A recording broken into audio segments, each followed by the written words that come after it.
Olá, amigas e amigos do NEAF, tudo bem com vocês? Bem-vindos ao Top Atualidades, semana de 19 a 25 de setembro de 2021. Vamos dar uma olhadinha no nosso mural de notícias? Líderes mundiais discursam na Assembleia Geral da ONU.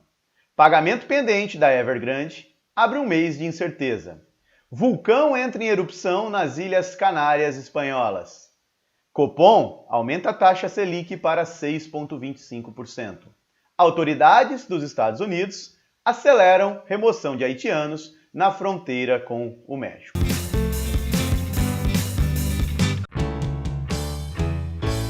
Como é tradição no nosso Top Atualidades, temos a aula Notícia de Destaque.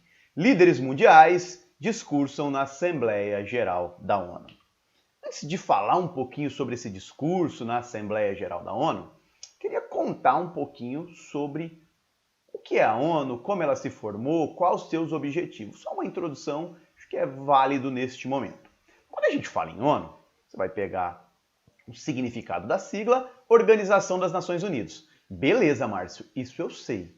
Mas por que a ONU foi criada? O que ela é de fato? Vamos entender o seguinte, a ONU é uma união entre diversos países do mundo. Essa união, ela é livre, nenhum país é obrigado a integrar a ONU. Então, países se uniram livremente em torno de uma instituição e o principal objetivo da ONU é garantir a paz. Com o passar dos anos, ela acabou trabalhando outros temas. Então, hoje ela discute muito desenvolvimento sustentável, direitos das mulheres, direitos humanos, educação. Então as pautas foram sendo diversificadas. Mas num primeiro momento, o objetivo da ONU era atingir ou garantir a paz. Ela foi criada em 1945, depois da Segunda Guerra Mundial. Então nós tivemos a Primeira Guerra Mundial, a Segunda Guerra Mundial, milhões de mortes nesse período e aquele receio de um novo atrito, de um novo conflito, de uma nova guerra mundial.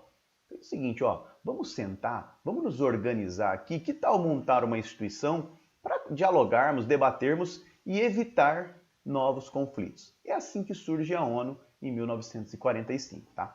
Atualmente ela tem 193 Estados-membros, existem alguns Estados observadores, o Estado palestino, por exemplo, ele é considerado um Estado observador, ele está ali presente, associado, não é um membro efetivo, ok? E a sede da ONU, a sede oficial é em Nova York, embora eu não goste, eu até coloquei um asterisco no slide, eu não gosto desse termo, né, sede, porque a ONU tem vários escritórios pelo mundo. Tem escritório em Santiago, tem escritório em Genebra, tem escritório em Nairobi, então em vários pontos do mundo. Mas se você for fazer uma pesquisa e precisar de uma sede, a sede oficial, vamos colocar Nova York nos Estados Unidos, beleza? Então, atualmente a ONU discute aí, conversa sobre várias pautas. Eu destaquei algumas para vocês aqui, paz, segurança, alterações climáticas, direitos humanos, desarmamento, terrorismo, então são múltiplos os temas. E a ONU possui alguns fóruns de discussão interna. Tá? Quais fóruns são esses? Nós temos o Conselho de Segurança da ONU, famosíssimo, temos programas especiais, programa de meio ambiente, né? Programa para educação, programa para direitos humanos, e a Assembleia Geral da ONU, que é um momento em que os países, todos os membros, se reúnem. Então eu quero falar com vocês sobre essa Assembleia Geral da ONU. Tivemos a abertura da Assembleia Geral da ONU nos Estados Unidos. Vários líderes mundiais discursaram. E chama atenção, um ponto muito legal é que, desde 1947, o Brasil faz a abertura da Assembleia Geral da ONU. Em 1947, o ministro de Relações Exteriores do Brasil, Oswaldo Aranha, realizou tal abertura e isso se tornou uma tradição. Márcio tem uma dúvida, por que o Brasil faz essa abertura? Está escrito em algum lugar? Está marcado? Está registrado? Não. Não está escrito em nenhum lugar, não é uma regra, ninguém sabe muito bem por que o Brasil faz essa abertura, mas o fato é que, ano após ano, a abertura da Assembleia Geral da ONU é realizada pelo Brasil. Tem algumas hipóteses, algumas teorias. Uma delas é a seguinte: no começo ninguém queria discursar e o Brasil se voluntariava. Já ouvi essa história. Uma outra: começava aí uma tensão, Estados Unidos e União Soviética, e o Brasil era neutro, por isso o Brasil discursava. A participação do Brasil para a construção do Estado de Israel. Então deixaram o Brasil a discursar. É outra explicação. O Brasil ficou de fora do Conselho de Segurança da ONU, então foi um prêmio de consolação. O Brasil abre a Assembleia Geral. Tem múltiplas versões, tá? Nenhuma está registrada, nenhuma oficializada, então vira lenda, beleza? Mas de fato, então, o Brasil abriu a Assembleia Geral da ONU e o nosso presidente, Jair Bolsonaro, fez o discurso inaugural. Alguns pontos que repercutiram no discurso do presidente Jair Bolsonaro. Ponto 1.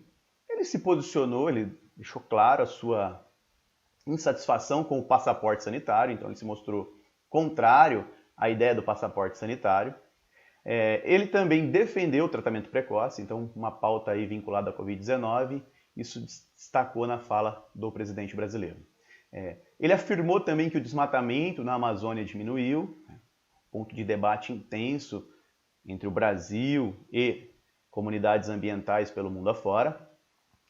Diz que os protestos, as manifestações, na verdade, favoráveis ao governo de 7 de setembro foram as maiores da história. Diz que o desempenho econômico do Brasil é um dos melhores entre os países emergentes.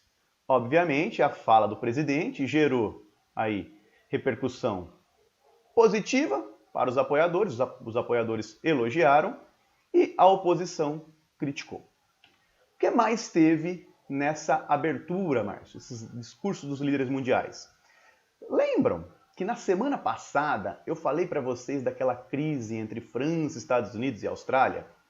Que Estados Unidos, Reino Unido e Austrália firmaram um pacto militar na região do Indo-Pacífico e isso fez com que a Austrália rompesse um contrato com a França. A França ficou magoada, chateada, perdeu uma grana. Então essa crise entre França e Estados Unidos gerou um pouquinho de repercussão. Importante dizer que o presidente francês Emmanuel Macron não foi até a Assembleia Geral da ONU, não foi fisicamente, foi uma assembleia realizada semipresencial, mandou um vídeo com um discurso.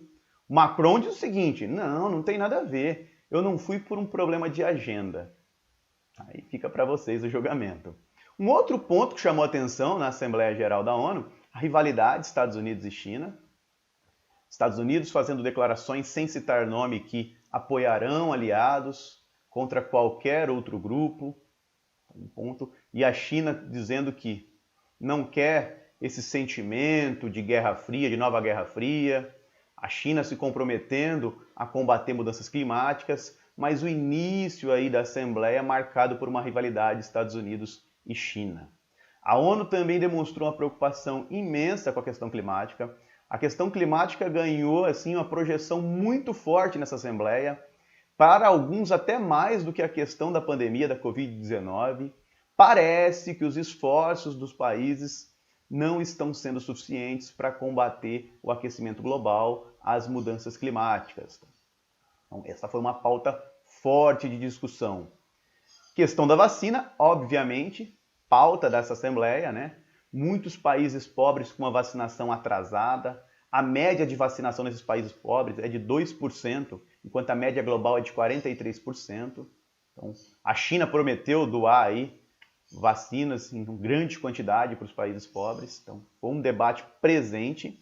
E uma coisa curiosa, o Talibã nomeou um representante na ONU e pediu para discursar. O Talibã recém assumiu o poder do Afeganistão, parte da comunidade internacional não o reconhece, parte sim, pediu palavra. Mandei meu representante para a ONU, quero a palavra. E aí mais um destaque que acho importante, Índia e Paquistão, dois países historicamente rivais, se alfinetando, tá? Então teve aí uma troca de ataques entre Índia e Paquistão, interessante ficar de olho. Pessoal, esses foram os destaques da Assembleia Geral da ONU. Fiquem de olho no decorrer das próximas semanas. Podemos ter desdobramentos de acordos fechados nessa Assembleia. Já volto com as demais notícias da semana.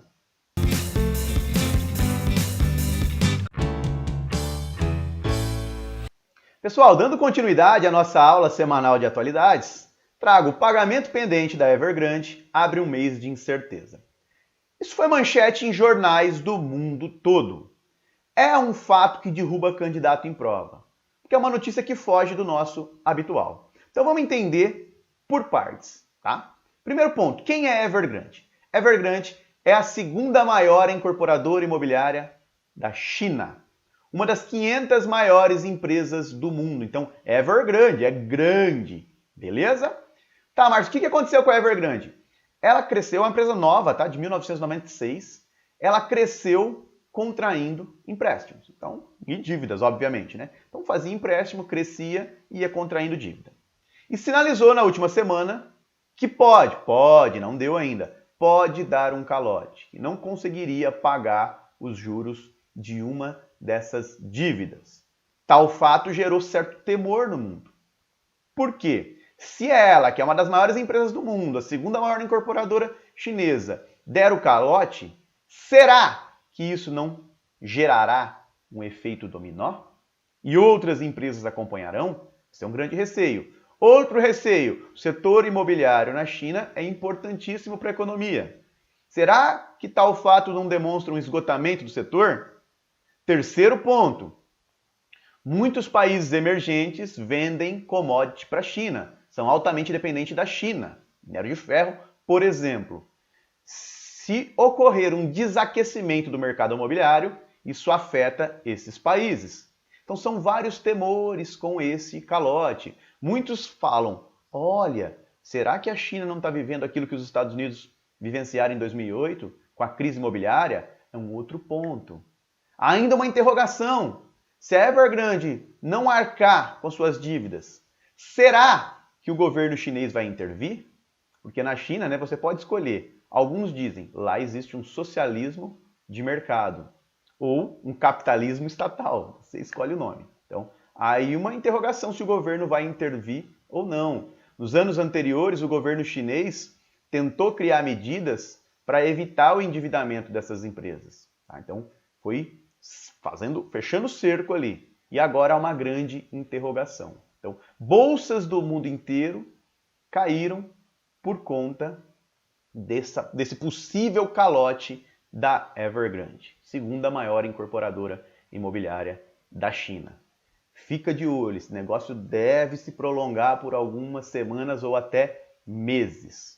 O tema tem relação com o mercado financeiro, com a economia internacional. Deixo como sugestão de leitura, risco de calote da chinesa Evergrande derruba bolsas pelo mundo. Agora um fato que a gente sai um pouquinho de economia, entra em sociedade, vulcão entra em erupção nas Ilhas Canárias espanholas. Tá, mas o que aconteceu? Nós temos ali um arquipélago, né? Um conjunto de ilhas, obviamente, chamadas Ilhas Canárias, integram o território da Espanha, estão próximas à costa do Marrocos, mas são parte do território espanhol. E lá nós tivemos o início, uma série de erupções de um vulcão adormecido, quietinho ali, e de repente começa a entrar em erupção. Importante sobre esse vulcão, ele é um vulcão intraplaca, ele está no meio da placa tectônica, não está na divisa de placas. Então, você não vai ver muito terremoto, essa mortalidade alta, ela acaba não aparecendo associada a esse vulcanismo nas Ilhas Canárias. Mas sim, prejuízos existem. 6.000 pessoas já foram evacuadas, mais de 300 casas afetadas, parte da produção agrícola destruída. Então, estima-se que os prejuízos ultrapassam 400 milhões de euros. Pergunta sobre desastre natural é rasa em prova, tá? O que eles podem perguntar para você? O que aconteceu nas Ilhas Canárias ou o nome do local em que teve um vulcanismo em atividade. Então, como é que você vai lembrar? Dois nomes são importantes para lembrar. A erupção ocorreu especificamente na ilha em La Palma. La Palma. Então, o que eu penso? Pensa comigo, vamos raciocinar. Um vulcanismo é algo bonito de ver. Se não tiver efeito, se não ocorrer a morte de ninguém, prejuízo material, vulcanismo é um fenômeno de se bater palma. Então, em La Palma, tá? E penso o seguinte, Marcos, se perguntar Ilhas Canárias, como é que eu vou lembrar Ilhas Canárias? Porque toda hora aí tem vulcanismo. Seguinte, Se ocorrer uma erupção vulcânica, os canarinhos, ó, vão sair voando. Canarinho é um passarinho, conhece, né? Vão sair, ó, vazar da ilha. Então, você vai lembrar do vulcanismo. Ilhas, Canárias, canarinhos foram embora. Vulcão, canarinho vai embora. E se o vulcanismo não matar ninguém, não trazer prejuízo material, é digno de palma. La Palma. É rasa, sim, questão de desastre natural em provas de atualidades. Beleza? Fica de olho, hein? Isso pode cair nas próximas provas. O tema tem relação com desastres naturais, placas tectônicas. Sugestão de leitura. Risco de tsunami após vulcão das Ilhas Canárias entrar em erupção é remoto na costa brasileira. E gente dizendo aí que o Brasil poderia sofrer com um tsunami por conta desse vulcanismo nas Ilhas Canárias. Isso deixou os geógrafos como o Márcio de cabelo em pé. Tá? Dá uma lida aí. Então, mas podem perguntar para mim que vulcão entrou em erupção que até comentaram que poderia ter um tsunami na costa brasileira? Nas Ilhas Canárias, tá? Em La Palma. Vai agora para o território brasileiro. Vamos falar de economia brasileira. Copom aumenta a taxa Selic para 6,25%. Mas o que é Copom? Copom é o Comitê de Política Monetária, né? Está vinculado ao Banco Central e ele se reúne a cada 45 dias. Para que se reúne a cada 45 dias? Para definir a taxa básica de juros, ou a taxa Selic. É uma taxa, ela é utilizada principalmente para empréstimo entre instituições financeiras e transações envolvendo o Tesouro Nacional, mas ela influencia várias outras taxas do mercado. Então, tivemos um aumento para 6,25%, de 5,25% para 6,25%, um aumento alto, de 1 ponto. Então, nós temos aí uma sequência de aumentos ao longo de 2021. Começamos os juros aí perto de 2%, e ele foi se elevando, já está em 6,25%. Como que a prova deve perguntar isso para você? O motivo. Qual é o motivo desse aumento na taxa Selic? Porque isso vem ocorrendo de forma constante ao longo de 2021. Simples. Por conta da expectativa de inflação acima da meta. A inflação persistente. É assim que deve aparecer na sua prova. Então, motivo. Copom elevou os juros. Inflação persistente. Inflação acima do teto da meta. Então, preciso controlar a inflação. Taxa de juros não é que vai garantir, mas é um dos mecanismos utilizados para controlar a inflação. Beleza? O tema tem relação com inflação e com taxa de juros. Sugestão de leitura. Taxa Selic. O que é, para que serve e como influencia os seus investimentos. E a última notícia da semana, em lá da fronteira entre Estados Unidos e México. Autoridades dos Estados Unidos aceleram a remoção de haitianos na fronteira com o México. Pessoal, o Haiti vive uma crise política, social, econômica, uma crise humanitária. País, presidente Jovenel Moïse, assassinado em 2021. Dias depois do presidente ser assassinado, um terremoto. Depois, uma tempestade tropical chamada de Grace. Depois, um novo terremoto. O país tem um histórico de terremotos. Vacinas não foram aplicadas no país ainda. Boa parte da população com fome. Gangues disputam o controle do país, ditam as regras. O que você faria vivendo numa situação dessa? Provavelmente, sairia dali. Partiria para um processo migratório. Isso que vários haitianos têm feito. Tá? Então, um volume grande de haitianos migram em direção, tentam ingressar nos Estados Unidos. O problema é que há um controle de fronteira nos Estados Unidos. E agora os Estados Unidos estão deportando esses haitianos. Então, aviões e mais aviões levando de volta os haitianos para o Haiti. Algumas cenas chamaram a atenção na semana. Cenas, por exemplo, de policiais ou controladores de fronteira em cima de cavalos com um chicote perseguindo esses migrantes. A cena foi forte. O diplomata americano que estava no Haiti renunciou, pediu para deixar o cargo porque se mostra contrário. Os americanos não deviam fazer isso. A crise no Haiti é intensa. devolver população para o Haiti só piora essa crise humanitária. Então, tivemos todo esse contexto, muitas críticas à forma como o governo americano está lidando com essa crise migratória com haitianos. No Brasil, apelos mundiais para o Brasil receber uma cota e receber mais haitianos. Vamos ficar de olho nas próximas semanas, isso chamou atenção, pessoal. Então, o tema tem relação com imigração e crise no Haiti. Sugestão de leitura? Crise humanitária no Haiti traz escassez de alimento, abrigo e saúde. Volto daqui a pouco com o nosso desafio da semana.